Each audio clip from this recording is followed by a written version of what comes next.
Hi, I'm Mike. And I'm Dave. And join us every Thursday for a new episode of Two Player Bros, a podcast about two guys who play way too many video games. Join me and Dave as we talk about the latest in Xbox, PlayStation, PC, and VR news, previews, and reviews. We have it all, and we play it all. And join us every other week for Post Game, where we play through and dive deep into our favorite modern classics and new releases. That's Two Player Bros, available every Thursday wherever you get your podcast, part of the Forgotten Entertainment family. Hey, it's Andrew Morgan, host of the Nomcast, the Netflix original movie podcast. Each week, we review the biggest Netflix original movies with special guests from the film industry, the music industry, comedians, and of course, our fellow podcasters. Check us out on the web at nomcastpod.com. Follow us on the socials at nomcastpod. And most importantly, listen and subscribe to us wherever you get podcasts. Hit that beat one time.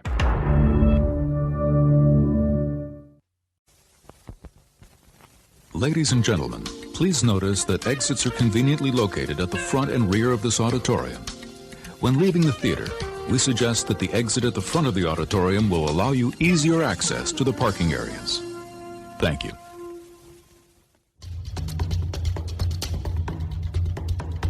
Boom! I guess I like sports movies! Yeah, like real creepy like. Did you notice him with his pants down? Oh, with his pants down? Yeah. I just noticed somebody was there. Yeah. No, his pants are down. He's taking it down? And I'm thinking to myself, I want to do the secret cabal stuff. I don't want to just go and drink. You still got to wear a cloak and stuff. No. I want the real cabal stuff. Like I want the stuff where we're controlling the world. I want the signet ring. You know what? Screw that. Hi, I'm Mike Butler. And I'm Mike Field. And you're listening to the Forgotten Cinema Podcast. Each episode, we highlight a film that, for a variety of reasons, was forgotten by audiences. Whether it be because a more popular movie was released at the same time, or the film simply didn't catch on with an audience in its initial run.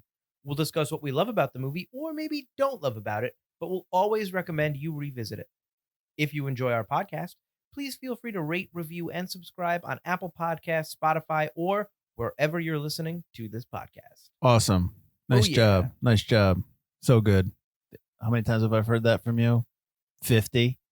Are we above 50? More than 50 Well, I'm now. talking about half and half. Oh, half and half. So yeah, no, we're not at 100 episodes. No, not yet. No. Come on, Mike.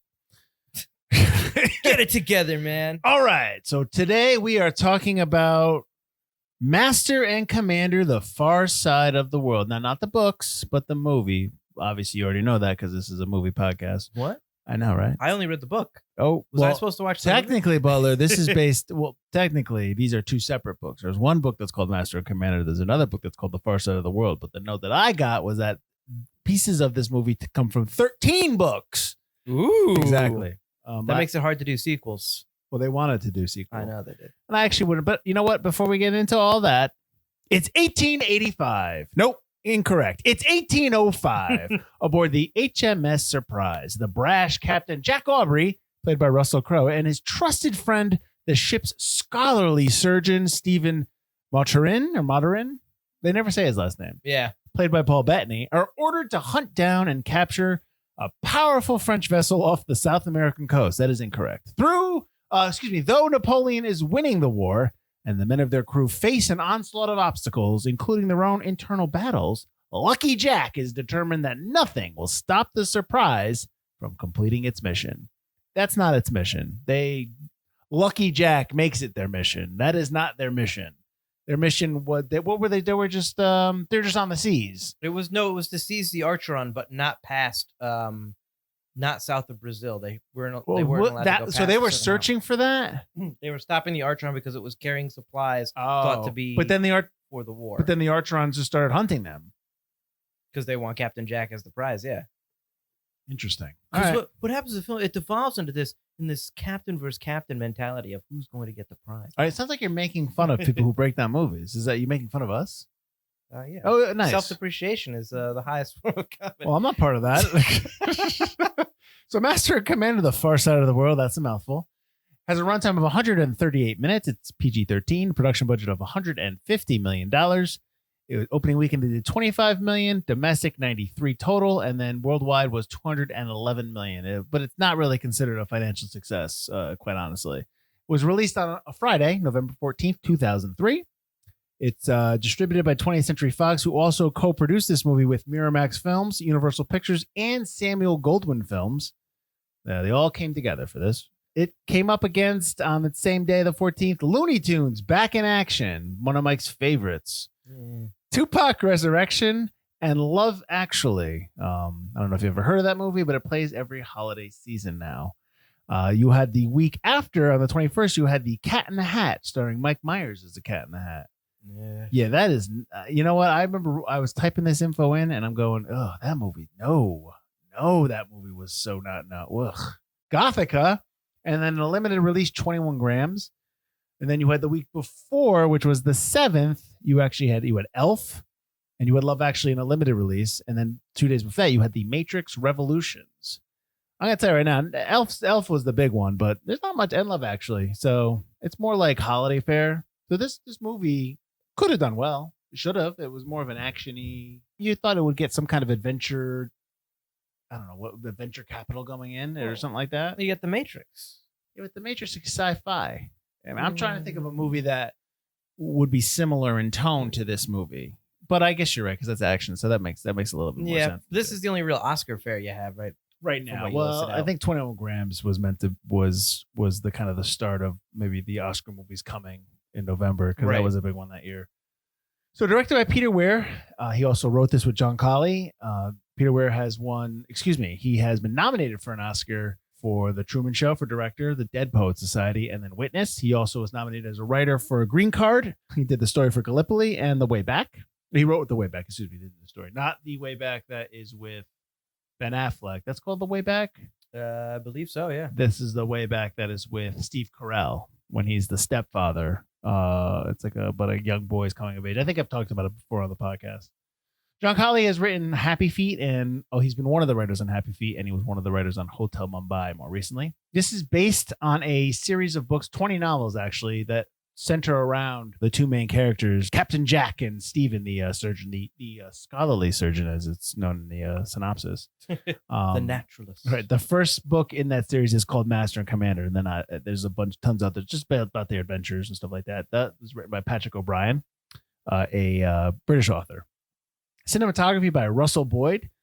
He has done Crocodile Dundee, Tin Cup, and White Men Can't Jump. Composers has 3 composers here. They're all listed as composers, but I think they did different things. They actually so basically Richard Tognetti was the main composer, I think, and he's done a lot more documentary work. Then Christopher Gordon was another listed composer. He has been the conductor of orchestras that are doing the movie scores for movies such as Moulin Rouge and Lego Batman. Okay. And then they brought in, I'm going to say his name wrong, Iva Davies. He is the lead singer of the Australian band Icehouse. And he has done he did a song on Space Jam. So I don't know. I like Space Jam. There you go. Edited by Lee Smith, who has won the Oscar for editing on Dunkirk, and he was nominated for The Dark Knight. He also did 1917, which we both love, and RoboCop 2 to give you something a little different. Produced by a bunch of people, but right off the top, you got Samuel Goldwyn Jr. and Duncan Henderson. Goldwyn has done Mystic Pizza, The Program, Secret Life of Walter Mitty. He has passed away about 5 years ago, 2015. And Henderson has done Harry Potter and the Sorcerer's Stone, Space Jam, a new legacy that's coming out, the new one with LeBron James, and then the movie Oblivion, which we both like as well. Mm-hmm. Let me run down the cast a little bit. Russell Crowe as Captain Jack Aubrey. He's won the Oscar for Gladiator. He was nominated for A Beautiful Mind, The Insider. He's also in the Cinderella Man. Paul Bettany as Dr. Stephen Maturin. If I said that wrong again, I apologize. He is in A Knight's Tale, Wimbledon, and Solo, a Star Wars story, amongst other things. I'm not going to mention that he was Jarvis or Vision. For Russell Crowe, you missed Nice Guys. Oh, shoot. Right. Nice Guys. 310 to Yuma.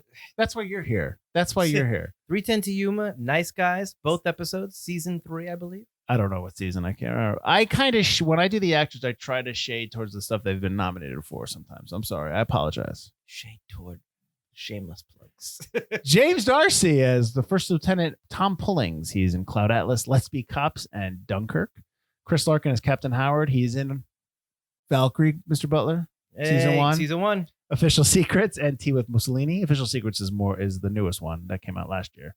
Robert Pugh as Mr. Allen.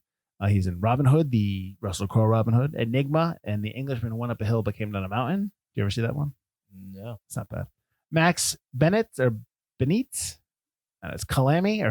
I can't say his name. He's in The Water Diviner. Max Perkis is Blakeney. He's the young kid that loses his arm in the movie. He is in the TV show Rome, and he actually does a lot more stuff on the business side of things. He's more of a buyer or something like that, or film buyer. Or film sales or something like that. Richard McCabe as Mr. Higgins. He's from 1917. He's also in the TV show Wallander and the movie Notting Hill. And then Billy Boyd as Barnett Bondin, and you all know him as Pippin from Lord of the Rings, and that's the only thing I'm going to put down here. I will say this before we get into the stuff with the movie, Butler. This movie has been nominated for 10 Academy Awards. Ready? Go. Best Picture, Best Director, Best Art Direction, Best Costume Design, Best Film Editing, Best Makeup, Best Sound Mixing, and Best Visual Effects. Now that's 8 because it won 2 of the Academy Awards it was nominated for, which is Best Cinematography, which was Russell Boyd, and then Best Sound Editing. So, yeah. It deserved all those nominations. Absolutely. So, if you haven't guessed it already, we kind of like this movie. I will say this before you start telling me stuff about it, Butler. Is that I watched this movie in the theater, and I liked it, but I couldn't remember I couldn't remember anything about this movie in terms of how it ended.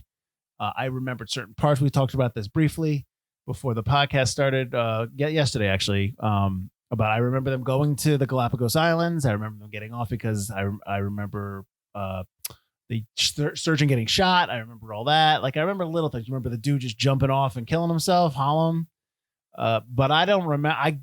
The entire final battle scene. I completely didn't remember. Yeah, I remember the island. I remember the initial attack. I remembered the decoy boat. And that's all I remember. The decoy back end that they did. Yeah. I didn't remember it, but then when they did it, I was like, okay, this was familiar. I remembered the very end when they realized the captain isn't really the captain. I didn't remember. I forgot that when he meets too. The thing, I was like, that's not the fucking captain. I remember that's not the doctor. So I was like, yes. And I wrote down that note. Oh, I remembered something. Yeah. But yeah, what's weird is I don't like the island parts. And really? It's weird that's what I remember the most. You don't? Well, they're not there that long. I think they're there for too long. Really? I think I like it. It's interesting. I like seeing all the animals. It's very nature documentary, but it's also very slow. It's very self-indulgent, and it's very masterpiece theater. Oh, I don't see. I think if you want to make this more accessible, if you want this movie to make a little bit more money, you need to make a slightly tighter film. And it is a pretty tight film. I always thought of it was like a 3.5 hour film. It's really not, just a little over 2 hours. But you cut off some of the island stuff down a little bit, and you can cut it down quite a ways. Well, they only go to the island to have the surgery. Right. But then there's all of him exploring and picking up all the nature stuff. But you have to remember that the books and this movie are about those two and their relationship, even though the movie doesn't do it as much. So the movie still does it a decent amount. You get that that's still the crux of a lot of the big relationship in the film. But I don't know. Well, see, I had a different reaction because I remember watching this movie, and then I remember saying to my excuse me. I remember saying to myself that, I like that movie, but I always felt I was bored. But when I watched it again, the second time, I was not bored. I actually liked it quite a bit more than I did before. So I had a different reaction. I did not think that slowed the movie down at all. No.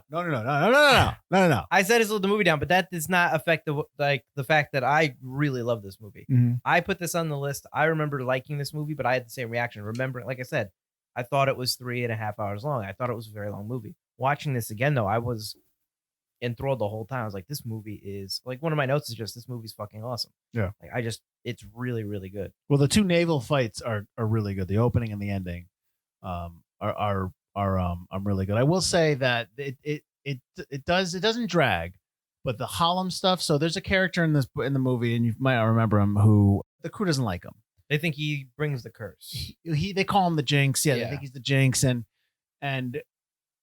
he's not a good leader. He just wants to be liked, and there's a part where they're all singing and he starts trying this like operatic song with them, and they're like, "Don't sing our song," which I can understand, because when you don't like somebody and they sing the song that you're singing, it kind of hurt, gets you upset. So, but the only thing with that stuff is they set that up, and then we don't hear about it for 30 to 40 minutes until later. You know what I mean? Like they had, so it's, and I'm not saying that they should have shoved it in there. I'm just noticing that they kind of go back around to it as if like that's been festering this whole time. Yeah, I think it just kind of boils around. Like he saw the ship first, So they think he's bringing what they call the Archeron. They call it the ghost at that point. And then he, along with Jack, cut the ropes that kills one of their crewmates, kills one of the guy's brothers. Right. Willoughby, right? Who's the guy who? Willoughby. The guy that drew the boat from memory, that drew the Archeron from memory because he saw somebody. Yeah. So he's the one that cut that, and so that upsets them. But then, when it boils over at that point, when they're in the heat and there's no rain, and it's just like, all right, we really are cursed. That it's got to be this guy. Well, yeah, because they're gonna look for a scapegoat. His friend is one that kind of perpetuates that, and then the old man starts to the guy that they put the nickel in the half lobotomy. And he starts. They start saying, and then he bumps into Hallam, and then he gets whipped because of that. So that just kind of like seeds that. Yeah, absolutely. I thought it was interesting. I didn't catch this, but when I was looking in the notes, so after Hallam, kills himself, and they do a little memorial. I don't know if it was the Seward or one of the guys gives Jack the Bible, right? And he points to the Jonah text, and the Jonah text in the Bible is supposed to be about somebody who has failed their duty in terms of everyone else, like that. Oh, okay. And that's why he shuts the Bible, because he's not going to read that. Because I thought that was interesting, because you could take that both. You could take that many ways. You could say that he did, he maybe Jack felt that he failed Hallam, maybe that he felt that it was, it shouldn't have ended that way. He should have done more, that kind of stuff. So I thought that was good. I think his speech makes it seem like, Hallam wasn't the best, but you guys are also to blame. Like what you did. Yeah, everyone has to be accountable for that. He should have forgiveness for what he did, and you need forgiveness for what you caused. Right. But that's not going to happen. So they get what's coming to them at the end. Well, to that point though, is when the doctor gets shot. Mm-hmm. And he's looking at the bird, and the captain shoots him. Now I get it; it's a mistake, but shouldn't he be punished? Well, I thought that too, but also he's a Marine. He's the head of the Royal Marines. Yes. So I don't think the captain can. And this is where I'm going to do a little Star Trek connection, because this is basically both Star Trek, but in Star Trek Enterprise, which usually kind of copies like the Navy rules. Well, I will tell you this, and you should probably know this: as the whole Star Trek franchise is based on the Horatio Hornblower novels. Yes. Okay, go ahead. And in Star Trek Enterprise, in one of the seasons, they go to war. And so they have a contingent of Marines on their ship. And the captain can't do anything about the Marines. He really has no control over what the Marines do. And the Marines can't really tell the captain where to go. Okay. So they have this kind of contemptuous relationship. Yeah. Yeah. So my thought is, well, I don't know what the guy's rank was that shot him. Did they ever say? The guy, he was the head of the Marine Corps. Yeah, I just don't remember what his rank was. Oh, it's captain, I think. Hang on. Captain? I think I said it because he's in. Yeah, it's Captain Howard. Okay. Yeah. So when the captain shoots him, obviously he feels bad about it. Yeah, it was an accident. But also, I don't think the captain can discipline him. He maybe note it in the log and see what the Marines want to do later on. Right. Okay. Well, what happens if you have a captain that's, what happens if you have somebody who's dereliction of their duty in terms of the leader of the Marines? Or what happens if you have a Marine that's underneath the captain that is terrorizing the crew, but the captain's going to do nothing about it? What's the captain of a starship supposed to do? I guess he can put him in the brig, but it's going to be contemptuous. Gotcha. But if he's messing with his crew, right, then that's all of a sudden, now that's the captain's problem. Okay. So I don't know. Yeah. But he also needs the Marine still to fight the Archeron at that point. So right. So I mentioned briefly that this is based on 2 books, but they take pieces from 13 books to kind of put in there. But I'm not going to go into every single what they take, but I will say this: that the book is set in 1812, but this movie is put in 1805 because the enemy in the book that they were copying, the enemy in the book of the ship that was chasing down Captain Jack, who was trying to capture, was actually a United States ship. And they were afraid of making the U.S. the bad guy in this for fear, because of just money purposes in terms of getting their money back at the box office. It wouldn't do well in the U.S. So they made the enemy France during Napoleonic times. And that's why I made it turn 1805. I don't know if you knew that. That makes more sense. Yeah. I don't know if I'd have liked it quite as much if they're hunting an American ship. Why would that bother you? I don't know. That wouldn't bother me. Yeah. I just think it's more interesting that it's Napoleon. Right. But I do think it's also interesting that the ship was built. The Archeron is actually built in America, in Boston. Yes. During the quote unquote peacetime. So I was like, so peacetime for who? Peacetime for British or peacetime with France? Was America at war with France? Well, America's at war with France in the The French and Indian War. French Indian War. But that's already happened. 1790, I believe. That's after obviously the Revolutionary War. As far as I know, America had a decent relationship with Napoleon. They bought a ton of land so that Napoleon could fund his wars. Yeah. Well, you have to understand. Back then, there's truces and there's people siding with friends and stuff all the time. That's something I was interested in because I was like, wow, I really don't know much about relationship between France and America during Napoleon's times. Take your history. Come on, man. Yeah. So, well, obviously, the U.S. and the British were on opposite sides in 1812. Well, yeah. Well, the War of 1812. The actors had to do a 2-week boot camp to learn learn ropes and learn what to do aboard a frigate and how to load and fire cannons and sword skills. That sounds awesome. Would you rather do that kind of boot camp or a boot camp like they did in Saving Private Ryan, where you had to do World War II stuff? Oh man, both would be pretty cool. Right. I think the Master and Commander one would be most interesting. Yeah, World War II one. While it's interesting, it's like you're playing war, and there's that kind of feeling that you're phony because you're trying. You know what I mean? Like you're learning stuff, and it could be a fun time, but you really shouldn't be having fun because a lot of people died. You know what I mean? Yeah, it's also a lot of stuff that World War II is and boot camps is still more modern. Yeah, so it's like a lot of push-ups, a lot of like running in formation. Sure, I can pretend to do that whenever I want and just kind of copy it if I want. Yeah, but I'm not building an 1800 sea vessel in my backyard. Well, that's the thing. They shot this. So this shooting was 100 days at Baja Studios in Mexico because they had a replica of this ship on a gimbal that they just basically used, and then it was 10 days at sea. So they're going up and down all the ropes and stuff like that, and they're kind of like letting the sails come down. They're doing all that stuff, but that's obviously on a giant gimbal replica, which is probably better than being on the sea. Let me ask you this. Go ahead. There's one shot where they've got a Captain Jack and Captain Jack will catch you. Okay, what we had to do it once. Captain Jack and Tom Pullings are up on the top mast, looking out at the sea. And it must be a drone shot or some kind of cool crane shot or helicopter shot. It's not a drone shot, but yeah. It's probably a helicopter shot. But they come up the mast, see them both in a close-up shot, and then pull out. Did you find out if that was actually them on the mast, or is that them digitally put in? No, I did not. I didn't know. Because I was like, that's impressive. Did it look? Well, I will tell you, it looked like they were up there. Then they probably were up there because there are a couple shots in this movie where the green screen you can tell, and I was like, I was almost like, is 2003 or 2002 green screen not that good back then, or that editing software? Because there's a point where you know what? I actually have it. After they trade with the villagers that come out and they're trading all the food, and they have that big meal. They're sitting in his quarters having that big meal, and there's a wide shot, there's a long shot, and Captain Jack is at the back like of the shot, and he's holding his glass, and you see like it's just a long shot. Right. The background is totally fake. Oh, really? And he doesn't even look like he's there. Like it's almost like they had to put him in there into the shot. It was weird. It's a weird looking shot, and they go to it a couple times. And I'm just watching it going, that something's off with this shot. Either he's not there with them.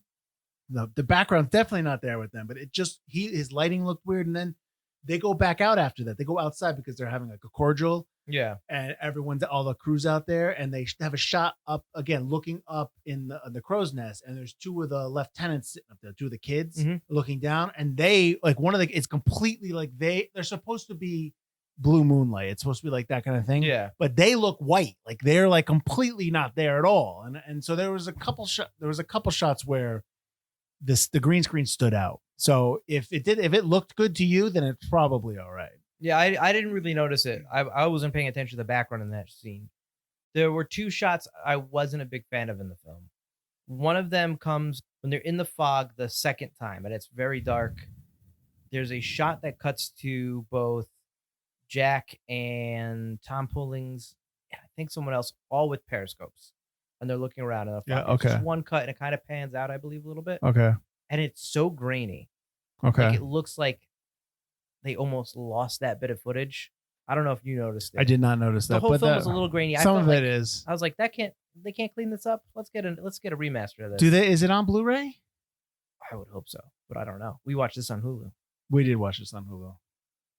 And I don't think Hulu offers, because I have the 4K. I don't think Hulu offers a 4K version, do they? No. No. They'll just, hey, this is what you got. Yeah. But I did notice a lot of the film was grainy, but that one shot in particular, and I don't know if it was because of the lighting, but then they have quite a few scenes in that same bluish, dark gray lighting with the fog, and which is very similar to the beginning of the Pirates of the Caribbean movie where it was all fog. So I was like, and that wasn't too long after that. True. So I was like, why is this one shot super grainy? So I had a problem with that. And then the scene where they build the decoy back end of the boat, which I love that scene, is way too well lit for me. And it kind of threw me off. I was like, there are definitely studio lights. I mean, all these lanterns around them, they couldn't just go, let's go natural lighting or let's increase these reds a little bit. But they're all lit with these bright white lights and it's just silhouetted across the black. And it kind of was like, I don't really like that. I like the shot of what was clearly a CGI Archeron shooting the decoy from a distance, though, and you see it lit up by the cannon fire. Okay. I thought that was cool. But that one night shot was just way too lit by spotlight for me. Okay. That's... But I didn't notice any green screen stuff myself. Well, so I was while you were doing, I was just looking up stuff. So basically, there is. Let's see, what year is this? No, yep. There is a 4K Blu-ray version of this movie out. So, no, seriously, like you honestly want to. I'd love to catch it and see how much better it looks. Right. You know what I mean? See like what's maybe they cleaned it up a bit. This is a very cinematic movie, and I think it would look really nice all cleaned up. Do you imagine that? Yeah, it would. It would definitely. It's such a. Now, a lot of the shots with the two boats, and a lot of the shots just with the boat action, those are all miniatures. I'm pretty sure they did. That's being done at the Weta Workshop in New Zealand, and did 5 weeks of that. So they're doing all that. I don't mind that. I don't. That looks great. No, I love miniature. Yeah, it looks great. It's just, and even and all those scenes are good. Like the whole stuff where they're pretending to be whalers and he's sitting there and they're just like all standing and they come in close and he just screams like, let's go. And they just start going. And that's awesome. And all that stuff is awesome. The whole attack, the whole like kind of like reveal or turnaround on the Archeron in terms of catching them by surprise is really well done. Can you imagine how long repainting that whole ship must have taken? Every time that they had the first fight, the first battle, and they're like, next thing you know, they're all hanging along the side. They're all doing stuff. Yeah. All I'm thinking is like, where are they getting all this like stuff from? Is there just stuff in the hull, like just buried? Like, okay, this is the paint we got to use. Extra stuff on the ship, probably wood that they pulled off of a section they don't need. Well, they would have to stop. Like he makes mention of the fact that he wants to fix a new mast, and he's like, I know that you can do it. I'm paraphrasing. Right. But we don't have time to stop and go get, like, they were just going to go make their own mast. Yeah. We just got to do what we can with what we have. Right. Absolutely. Which is really cool. Yeah. No, I'm going to two things here. Well, one thing, I would not last. I cannot, I would not last on a boat. I would not do a boat. I'm not a seaman. I would not do any of that stuff. No, thank you. No, thank you. Back then it was the only way to actually like see the world. Your hometown. Yeah. Yeah. True. And life was just more dangerous back then. Yeah. Like you look at it now and you're like, oh, I would never do that. But it's like, yeah, but you're going to die no matter where you are back then. So you might well. That's the only way. No, you're right. That's the only way to travel, I guess. Yeah. I understand. I get that. Yeah, get your sea legs, Mr. Field. No, thanks. I have no sea legs. They are not here. I like boats. I've always liked boats. I haven't been on many boats, but I like them. And I always really like we live near Mystic. Sure. Here in Connecticut. And they have this nice, huge seaport where you get to see all the old vessels and you see people go up and do the sails and they do demonstrations. And I've always been really interested in that. So why don't you ever do it? That's just too complicated.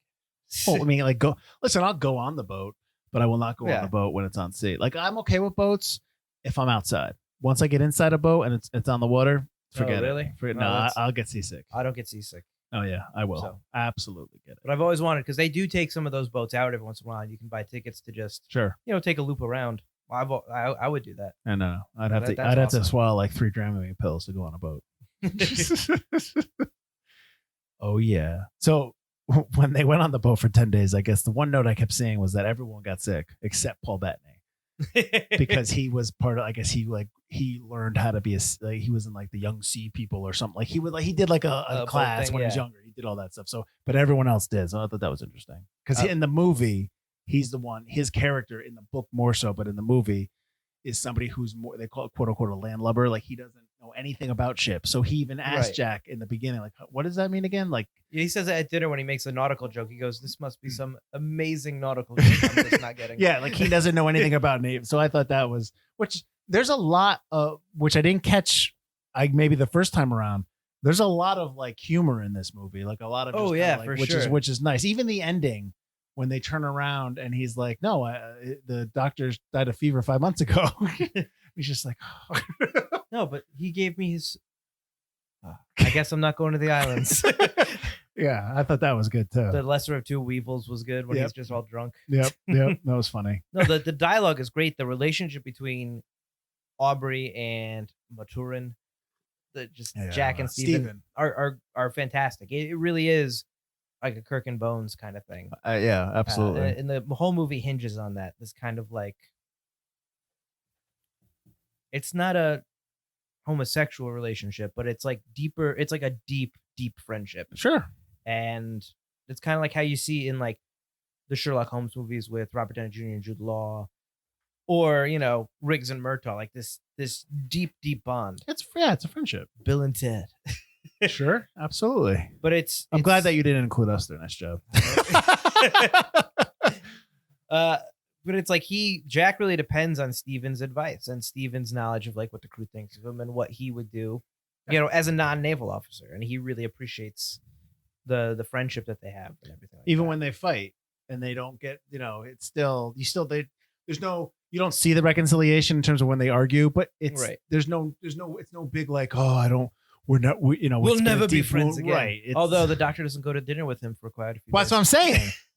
But that's kind of like, that's almost like their relationship. Like, and right. he knows that you get the sense that Jack knows that he hurt him and he doesn't want to do that. And then you see like the real pain in his face when he gets shot and he's like, he's going to take him off the island. Like he's going to take care of him, that kind of stuff. Do you catch the Archeron or do you save your friend? Right. And he says to him, I can't repay you. I have to, I'm sorry. He's like, don't Name worry. Something after Exactly. Me, and so you understand that. No, absolutely. But at the same time, Jack has already gone past his orders because he wasn't supposed to go past Brazil. So, but I think as he said, that's the expectation of Captain Jack or Lucky Jack, as they call him. He can't lose. Yeah, exactly. And I will to just to belabor that point again. This is a perfect example of it's a big movie, $150 million movie, and it's a huge adventure film. But it all boils down to your character work, and you like like the work that they put in to kind of make you dig on the characters and like what you're seeing to make you love the movie more. That's what I really love about the movie is they take this 1805 movie that's it's not a pirate movie. These are officers. These are gentlemen almost. So this is a movie that could easily have been super boring in the way they portrayed their characters. Right. Very staunch and whatever. And between Jack and Steven and Pullings and the kid like Calamy, Blakeney. That's the kid. Is the kid that lost the arm, right? Which we haven't talked about yet. But those characters are really well done and really relatable, even though they're not talking out of term. They're not talking in, too modern of speak. They're not like talking like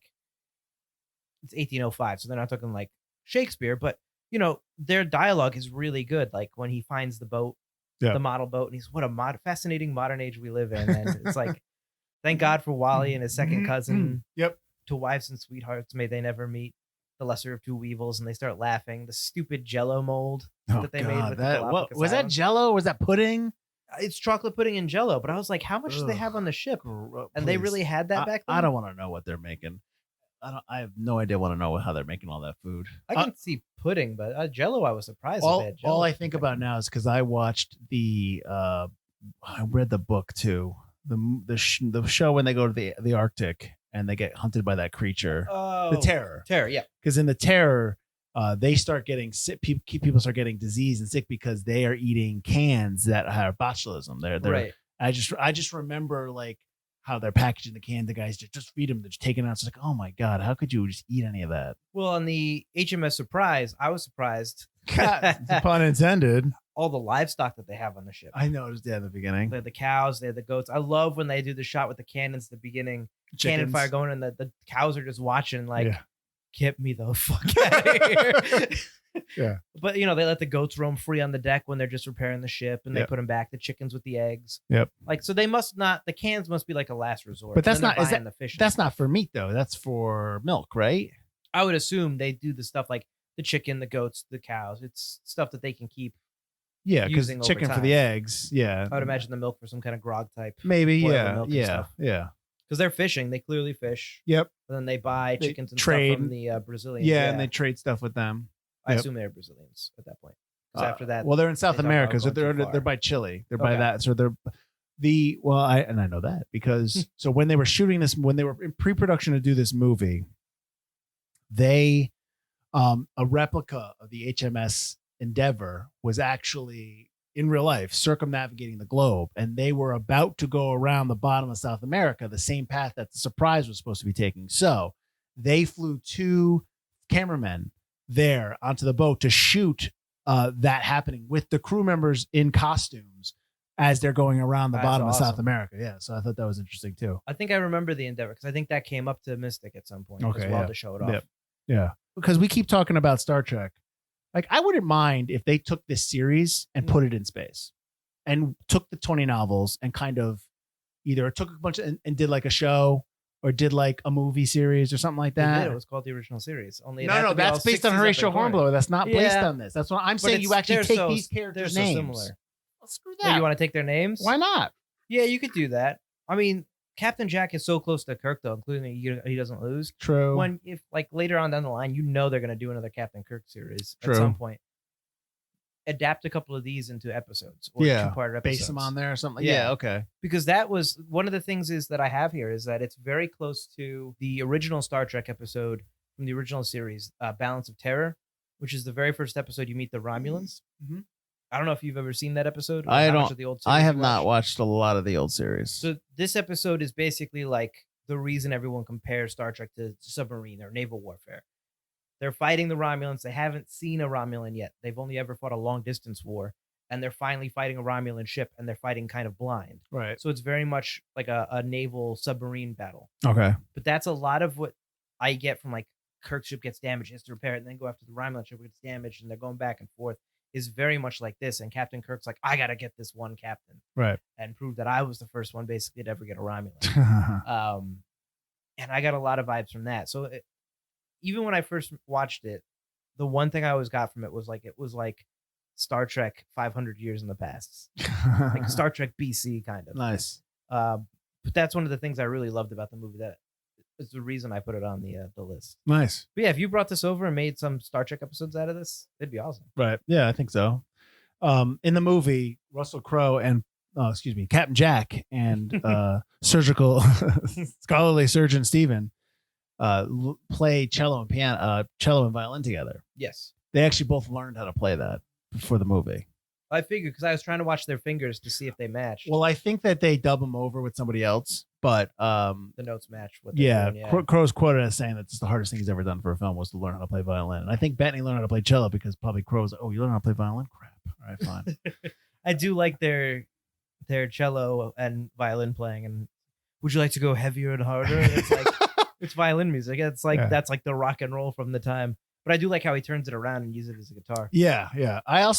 Is because that's basically his quarters, right? That's his room. That's the captain's quarters. But I love when they're training on to do the cannon fires? and he's like, and it makes it one second. Good joy. What do we have for dinner? Great. And then he walks, and you see they're moving the doors to make it his cabin, and you know what I mean? Like, Yeah. it was really cool. I had always wondered that. I thought that was its own. The cannon deck was its own deck, but is that like the crew quarters and the eating lounge, and they just rearrange the walls to make? Well, it he's on the work? back of the ship. I think the crew quarters are lower, below the cannons. But they have a lot of walls. It's like they were building more rooms than just the one. No, but like I think what happens is they open everything up once it's they done, put and the then they wall, slide them back into place. Right. I just But thought that's interesting. That was awesome. Yeah.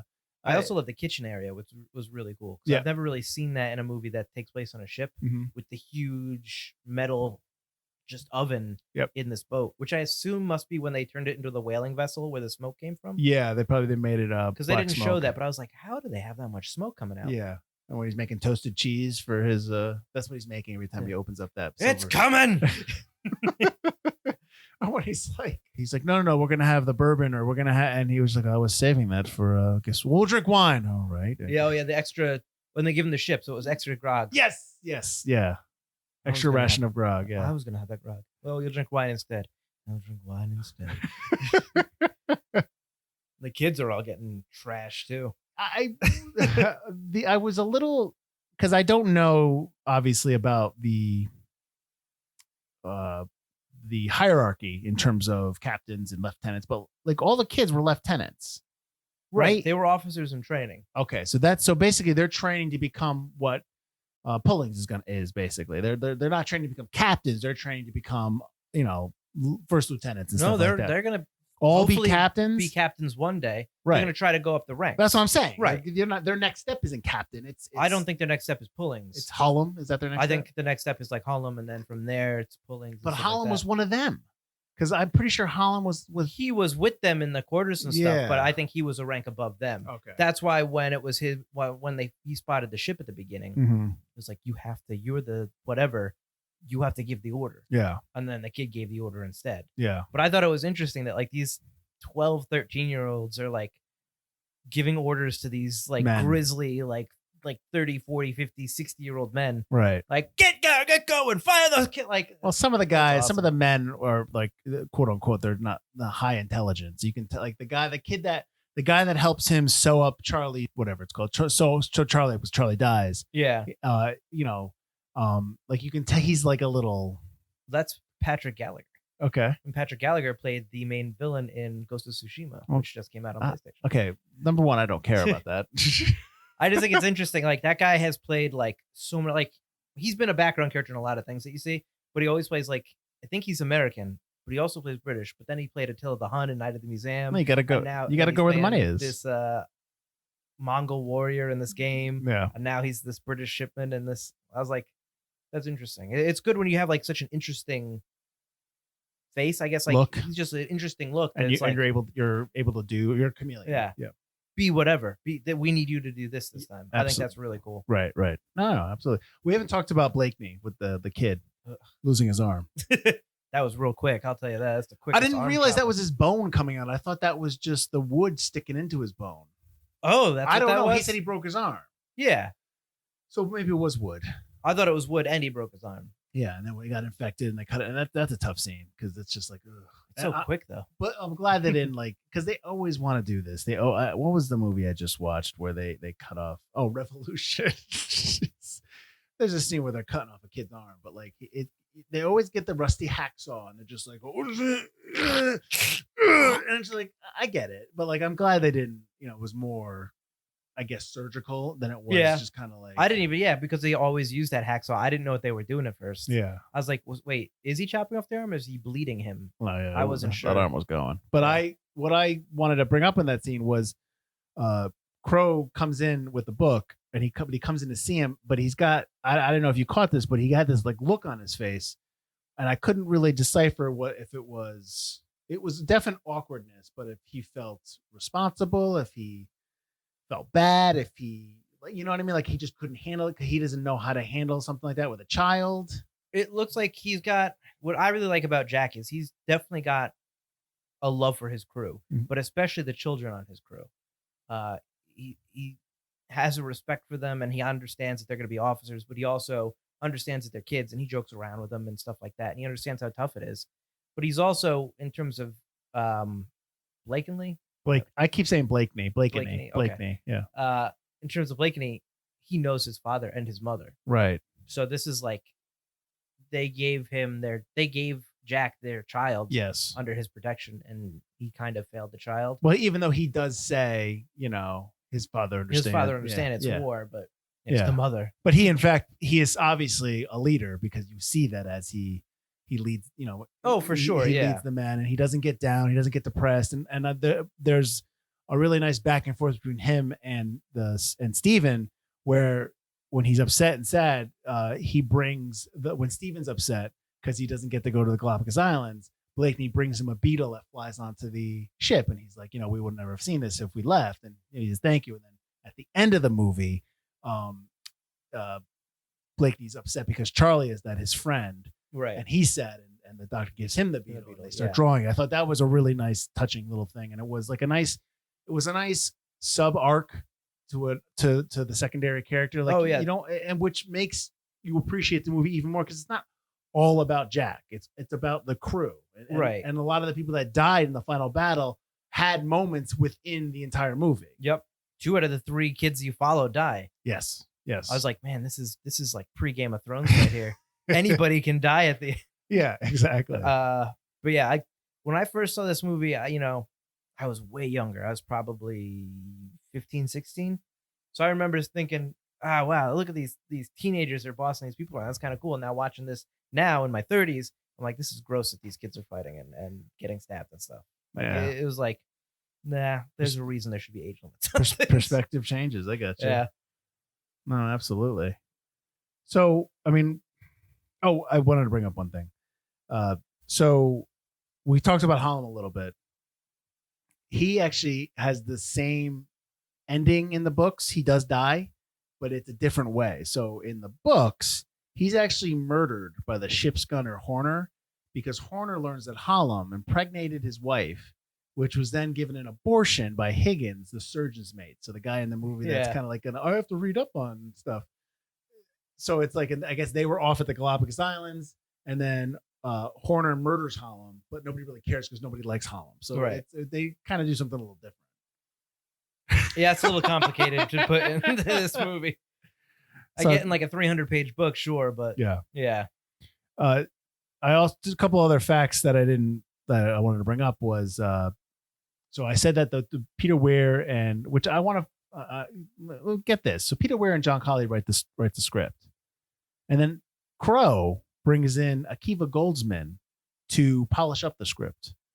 How do you do that? How do you take on a role? I mean, granted, this is after Gladiator, so he is soaring. Crowe This is LA Confidential, Gladiator. Right. Crowe says he wants to do a movie. It gets greenlit at this point. This is pre-Beautiful Mind or post? I think A Beautiful Mind was 2005. Okay, so this is basically when he's hot. Right, yeah. But still, like, Weir's doing the movie. It's his movie. He's read all the books because he's trying to research it, and he writes the script. And I don't know. I mean, maybe it was okay. Maybe it was just kind of like, yeah, sure, no problem, bring him on. Maybe it was like, hey, we're not going to change the story, but I just like to punch up my dialogue, and I think Akiva really knows how I talk. Yeah, maybe. Maybe it was done more collaboratively. I hope so. It's just weird. I'm taking over. It just seems awkward. It is strange, but we've had other incidents like that on Forgotten Cinema, I believe. True. I can't remember the specific which one. Yeah. But hey, when you got that power. Back then, yeah. And I mean, and the other thing I wanted to say was that this is the first movie that Peter Weir has shot widescreen 239 since he did The Year of Living Dangerously. So everything between then has been 185 flat. And I thought, which, you know what, this movie needs a scope lens. I think. Yeah, absolutely. Yeah, you want it to feel big. You want it to feel like, because it's the sea. You're on the sea the whole time. Yeah. And you want to feel like the old classic movies of like the 40s. Yeah. This romantic kind of look at, even though it does get ugly, it's still kind of this romantic look at naval life in the 1800s. Yep.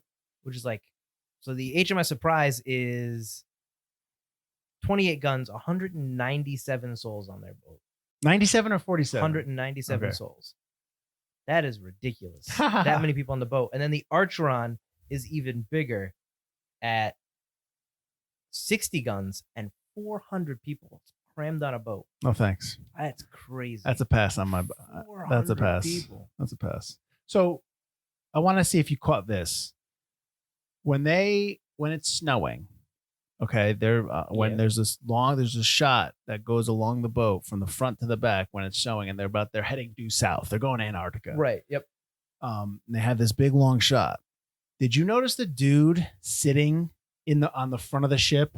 So just below it, like kind of like where the anchor would be, like sitting there. Mm-hmm. Did you notice him with his pants down? Oh, with his pants down? Yeah. I just noticed somebody was there. Yeah. No, his pants are down. He's taking a dump. And I'm thinking to myself, is that what happens? You go out there to take a crap?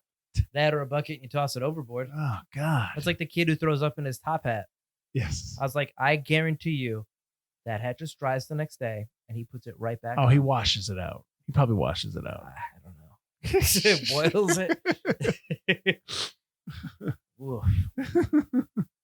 So, I guess the question I always ask, I should ask, I guess, or no? Should I ask this? Why it was forgotten? There you go. Well, I think it was forgotten because... Why do we think it's forgotten?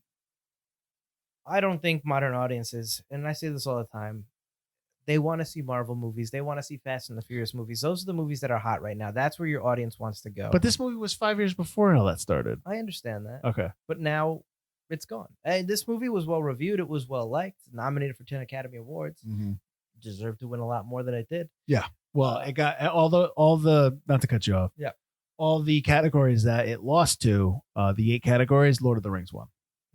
Yeah. So. But and then Pirates of the Caribbean come out, and that's kind of like now you want this fantasy voyage adventure. That's a little bit more exciting and a little bit more, Although this movie is exciting, I think a lot of people like you and I even remember it as being slower and not being quite as exciting. It's not it's a big action adventure movie, but it's not a big commercial action adventure movie like Pirates of the Caribbean. So it's not going to pull in it's not going to pull in kids. It's not going to pull in preteens unless they're really interested in that kind of Correct. stuff. Like I remember watching this movie and loving it. Yeah. But yeah, you have to have this interest in that kind of a thing, or be a little older and appreciate the dialogue and the storyline. Correct. I think this is actually almost a movie that is a perfect description of what the podcast is about, because it's a really good movie, and it's anyone you talk to that has seen it really like it, but for some reason it didn't catch on with an audience in its initial run. But you should, you watched it when you were younger, right? And you like parts of it, but you watch it again and you like even more parts. There's stuff that you now appreciate more, right? Because I remember, like you, even it was, that's a little boring. Yeah, it's not boring at all. Right, it held my attention the entire time. Yeah, and it's only 2 hours and 18 minutes. It's not that. It doesn't feel that. Yeah, other than that island part, which there's still cool animals in those shots. Sure, the rest of it's great dialogue or really cool action with the boat stuff. Right. And you care about the characters, so when stuff happens, it's not like, all right, who is that? What's going on? And you can follow the action pretty well, despite how chaotic it is. They do a good job at letting you know what's going on. No, it's definitely a movie that people should revisit. It's definitely a movie that people should suggest to other people to watch, because it's not. I mean, everyone has an opinion, but I wouldn't really understand somebody who says I don't like this movie. You know what I mean? Because I don't know anybody who's seen this movie who has not liked it. Yeah. I mean, I can get people that said, like, oh, I liked it, I just don't think I'd watch it again. I get that. Yeah, I'm just not really into that. But can't see somebody seeing this. Oh, this movie's garbage. This is stupid. Like, it's not. It's just a well-made film. Peter Weir makes good films. Yeah, it's just a well-made film, and like you said, dialogue, action. Yeah, I was gonna start listing off the things that are great about it, like cinematography, this and that, but it was nominated for 10 Academy Awards. You don't need to. You already listed off what was great about it. Exactly. So, all right, that's good. Yeah. Watch this movie. Come on. Master Commander. Buy the 4K Blu-ray for me, because I want it. Yes, let Mike borrow it. He'll get it back to you. He promises. All right. So, yeah. All right. So you can find us at ForgottenEntertainment.com or ForgottenCinemaPodcast.com or ForgottenEntertainment.com/Forgotten Cinema. Whoa. We're on Instagram, Facebook, Twitter. We're everywhere. We're all over the social media. Well, those three at least. We do reply. We engage. So please, shoot us a suggestion, shoot us a question, make fun of us. It's fine. We have videos every Thursday. We try to keep it light. Yeah. So we're around. Check us next week, because we are going back to the 80s, Butler. Back to the early 80s, so more like the late 70s. I wasn't around then, man. I was 6 when this movie came out. We're watching Thief, the James Caan star, Michael Mann directed Thief, 1981. We've already done a Mann movie. We did Collateral. We did Collateral, yes. And I think we've talked about Thief before on the podcast. It's possible. I think we did. I don't know what episode. I want to say it was when we did Sorcerer, but I don't think that was it. Listen, it's Michael Mann. I'll watch it. Yes. So we're gonna watch Thief. It's and we're gonna tell you about it next week. I'm stumbling. Anything else? I think you got it. Thanks, man. Thanks for listening, guys. I'm Mike Field. I'm Mike Butler. This has been Forgotten Cinema.